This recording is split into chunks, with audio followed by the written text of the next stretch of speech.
When you accept a position with a company that you don't own, you're accepting a relationship with two sets of rules. One set of rules for them and one set of rules for you. Hi, this is Michael Andrews, and today you learn how to make all things, the good and the bad, work together for you. Your skills are valuable. It doesn't matter what you do, whether you're a garbage collector or whether you're a lawyer or a doctor, your skills are valuable, and society needs you to function the way that it functions today. And don't let anybody tell you otherwise. No matter what you do for a living, if you provide a skill that people need and are willing to pay for, you have value. So what we want to do in our career is we want to put together our skills with another party that needs our services or our goods, and there's a mutual benefit to both. That's the ultimate goal. You know, the best relationships are the ones where both people are benefiting equally and the relationship is equally good for both parties. That simply is the best relationship that you can have in life. But that's not really what happens when you go and you work for an employer or some company that you don't own. I'm going to explain this and point out some of the things that are pretty obvious that point to the fact that this is just not true, that both parties benefit equally in these relationships. When you go to work for an employer, they expect you to give your best first, right away. Now, I'm not against companies hiring people for a reduced wage so that they can learn a skill or profession and then get paid more later. I'm not against that. But when a company hires you, they basically want it all, and they want it all right now. They want your best first. And then later on, they will consider whether or not you get a raise, whether or not you get a promotion. And that really is not the same set of rules. And I understand why that's done like that in some cases, but when somebody's fully qualified, a lot of times they go down the ladder just because they're new to the company. And that's not really right. And I'm not begrudging business owners and employers for the way they're running their businesses. I'm just making factual statements here about the way things work, because if you're an employee, you need to understand these things before you go and work for somebody else. This is the way things usually work. So again, I'm just making a factual statement here, and all the rest of my statements are just factual. And this isn't coming from somebody who just went to school and learned how to teach career management and then went and did it. I did this in the real world for decades.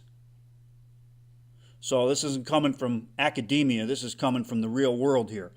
So they want your best first, and then they will decide later whether or not they will give you the good stuff like raises, promotions, certain benefits. One of the other ways that you're giving your best first, and I struggled with this for years, is you're expected every day to go to work, and at all the jobs I've worked anyway, up until recently, I was expected to work until the point where I was utterly exhausted. So I got out of bed, I slept all night, got rested, and then I went to work, and then by the time I got home, I was worn out. So by the time it's time to do my work, cut my lawn, fix my house, fix my car, paint the porch, I was just dead tired, exhausted. And this went on for me for about the first 14 years that I bought a house. And last year, I was actually able to leave a job that I was at that was causing these problems. And it's amazing. All the things that I never had time for, now I have time to clean things and throw things away and fix stuff up. But it's just amazing. It's taken 7 or 8 months for me to catch up. And I'm still not done with all the household maintenance and stuff that didn't get done for over a decade. I mean, it's devastating to your personal life, and it just seems like when you work a job, they want to work you so hard that you're absolutely destroyed at the end of the day, and you don't have the energy, you don't have you've given the best of your thought life of the day, the best of your mental capacities and your emotional strength to other people's problems. And I'm not saying that you shouldn't give an honest day's work to your employer. I'm not saying that. But I'm just saying the way that things work is you're, back to my original point here, you're expected to give your best first. And then you get the leftovers where, they expect that every day for years. And it just, over time, it has a devastating effect on things. Even your marriage, your relationship with your children. You come home to your children at the end of the day, you're just destroyed, tired. And like I said, most people, this is the way they live, and this is the way the world really works. So that's something to be aware of when you accept a position with a company that you don't own. Now, the other way I should say, where there's two different sets of rules is your employer, at least here in the United States. Now, I'm not a tax guy and I don't give tax advice, but I want to say that, your employer does not pay taxes the same way that you do. Just a layman's understanding of the tax code will help you to understand this. An employee earns money and then he's taxed right away before you have any chance to do anything with that money. And then you spend your money. And then in the real world, I know for me, when I was working a job, I was taxed, and then I'd go out and I'd be paying tax again. Sales tax on everything and school taxes on my property. So you're taxed and taxed and taxed until really there's not much left to work with. Whereas if you're an employer, you don't pay any taxes until after all your expenses are paid.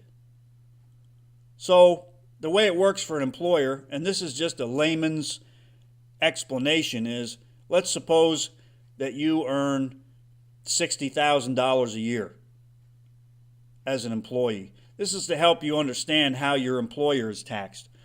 So you're taxed $60,000 a year, and after you pay all your bills and expenses for the year, all your fuel to drive back and forth to work, all the clothes you buy for work, everything, after all that's over with, it costs you $40,000 a year to live. You're only taxed on $20,000. But if you're an employer, that's the way it works. But that doesn't work that way for you as an employee, because that's not the way the tax code works. You pay taxes on the whole $60,000 no matter what it costs you to get to work, no matter how much it costs you to live. Whereas an employer, all their expenses are taxed. They don't pay taxes on them. It's deducted from the profit, and they don't pay taxes on them. So they have an advantage over you.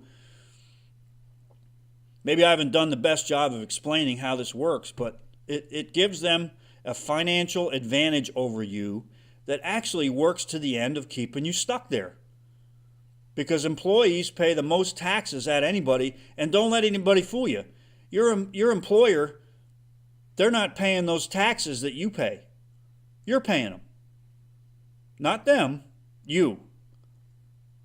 So employers really don't pay a whole lot of taxes. They make it sound like they do. They may write the check for a lot of the taxes that you earn, but they're not paying it. You are, through your labor.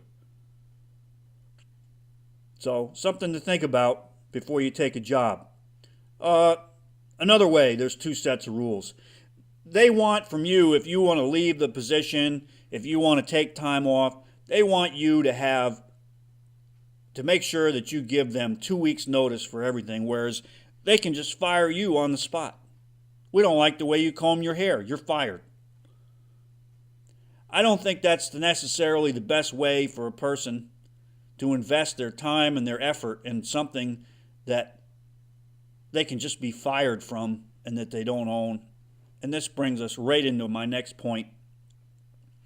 When you work for a company or a business, they own everything including you, but you don't own anything. And I would like to challenge somebody to find one company that doesn't work like this. Just one. I remember there was during the '80s there was a lot of companies coming out that were employee owned, and they were tremendously successful. But somehow it got squashed out, stomped out. Somebody didn't like it. Somebody always wanted to have complete centralized control of everything. And this is human nature.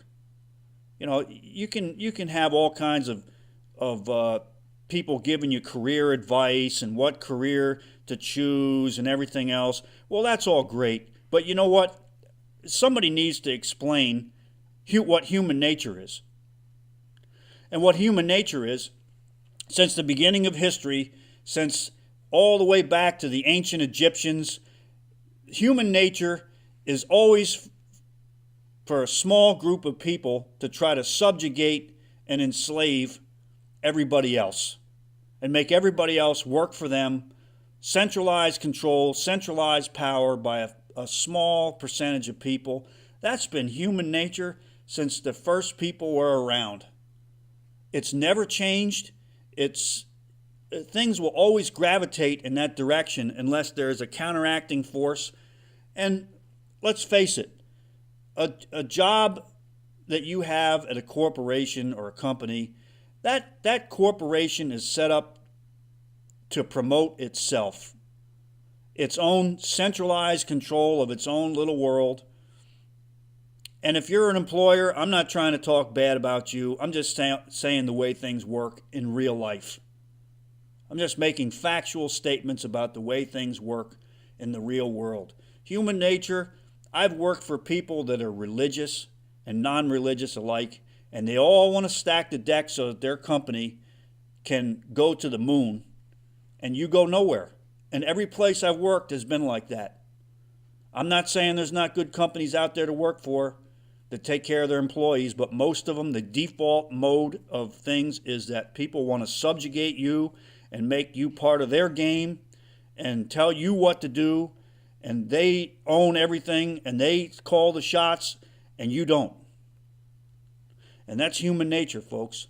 Whether anybody believes it or not, no matter what anybody says, that's the way the world works. That's the default mode. If people have their way, they will always subjugate you and bring you as a part of their organization for them to own, them to control, them to profit from for their own pleasure and their own profit. And I'm not against a free market. I'm just saying what the default mode of the world is. Good people and bad people alike do this. So that's the two sets of rules I'm talking about. They want to own everything. They want to call the shots. They want to own you. They want to dictate your schedule. They want to tell you what you're going to do with your time. And really, most places, your personal life with your wife, your kids, going to weddings and family functions, that's secondary. You have to ask permission for that stuff. I know people that work in professions, they can't even get the time off for that. Why would you want to do that? Make those kinds of sacrifices for something that you don't even own. That's all I got for this video, folks. I hope you enjoyed it. And, some of the stuff I say here is not necessarily pleasing to some people. As a matter of fact, it may ruffle some feathers, but I don't really care. I'm here to tell people the truth, because when people understand the truth and when they understand the world and the way it really works, now they're in a position to manage things to better give themselves a better result. Thanks for listening. Have a great day. We'll see you in the next video.